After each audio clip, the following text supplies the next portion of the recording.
So hi everyone, there is an update regarding NEET UG. अभी तक ये petition file हुई थी कि रीनीट के बारे में पिटीशन फाइल हुई थी एंड अब एक और पिटीशन आज फाइल हुई है, that is reevaluate all OMR sheet instead of cancelling the examinations. Petition file हुई है सुप्रीम कोर्ट में पहली। दूसरा ये पॉइंट रखा गया है कि इस ईयर 24,000 स्टूडेंट्स रजिस्टर किए थे आफ्टर द डेडलाइन। जब डेडलाइन ख़त्म हो गई थी एप्लीकेशन फॉर्म की, तो भी एनटीए ने 2 दिन के लिए खोला हुआ था पोर्टल एंड फिर रीओपन रजिस्ट्रेशन फिर से हुआ था।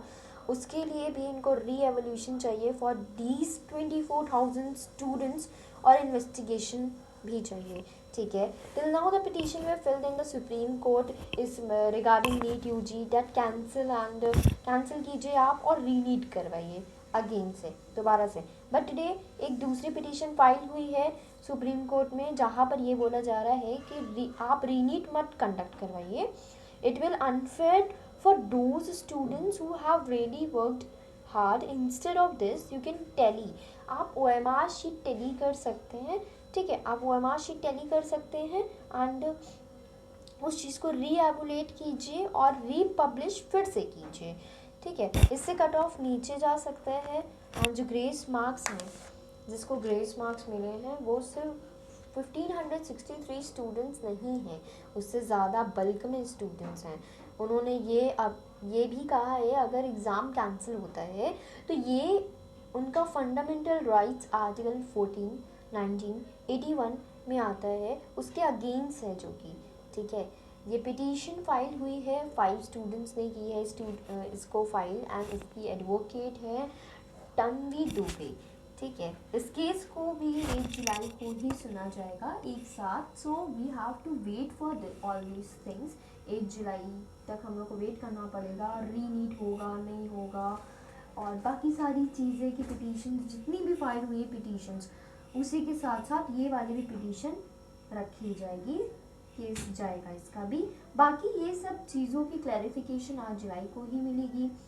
Okay, but I would like to give suggestion to दो students who are scoring less than 600, जिनके मार्क्स 600 से कम हैं, they can start the preparation for a fresh year, जो कि 2025 की प्रिपरेशन ये लोग स्टार्ट कर सकते हैं आप लोग। ठीक है, कॉज ये है कि अगर सुप्रीम कोर्ट रीनीट करवाएगी भी तो इतना टाइम वो नहीं देगी, हार्डली वो टाइम देगी तो 1 से 2 मंथ्स का, hardly, not more than that. So for example अगर कोई स्टूडेंट है स्कोर कर रहा है 200, 300 या 400, मीन्स लेस देन 600, 1 मंथ में इतनी जल्दी they can't switch to 600 to 650। ठीक है, वो जो स्टूडेंट्स हैं जो स्कोर कर रहे हैं 600 प्लस, उन्हें वेट करना चाहिए till the decision come. Supreme court का डिसीजन 8 को अभी हेयरिंग है, 2 से 3 दिन बाद आएगा। ठीक है, so if you have aim that you want do MBBS only, MBBS ही करना है, उसके अलावा कुछ नहीं करना, then you should make the target for next year for cracking this particular exam in year 2025. यही पिटीशन में दिया गया है कि नीट यूजी 2020 को रीएवुलेट किया जाए सारे OMR शीट्स को इंस्टेड ऑफ कैंसलिंग एग्ज़ाम। ये पिटीशन सुप्रीम कोर्ट में आज गई है, तो ये पूरे इसमें यही चीज़ लिखी गई है। ठीक है, पूरे उसमें यही चीज़ लिखी गई है एंड अकॉर्डिंग टू मी ये अभी जो आज रिजल्ट्स आए थे नीट यूजी के, जो री एग्ज़ाम हुआ था 1563 स्टूडेंट्स के, तो अकॉर्डिंग टू मी आज की कट ऑफ में भी ज़्यादा कुछ इफेक्ट पड़ा नहीं। ठीक है, रैंक्स में कुछ ज़्यादा फ़र्क नहीं पड़ा। बट देन अगर ये लोग ऐसा लेते भी हैं अकॉर्डिंग टू माई ओपिनियन, तो how we can identify those students who got the benefits of paper leak, है ना, how they can identify those students whose OMR is filled by third party. ठीक है, what will be the basis of re-evaluation, because just counting marks again will not change the scenario ना, वो चीज़ scenario change नहीं हो सकता। फिर से वो री-एवोल्यूशन करेंगे रिजल्ट्स का, फिर से वही चीज़ आएंगी, फिर से वो काउंट करेंगे मार्क्स को, और ये चीज़ सिनेरियो चेंज नहीं करेगी, नहीं ज़्यादा इफेक्ट देगी। मेरे according it should be the permanent solution is for रीनीट only for all the candidates. So let's see, hope for the best, all the best everyone।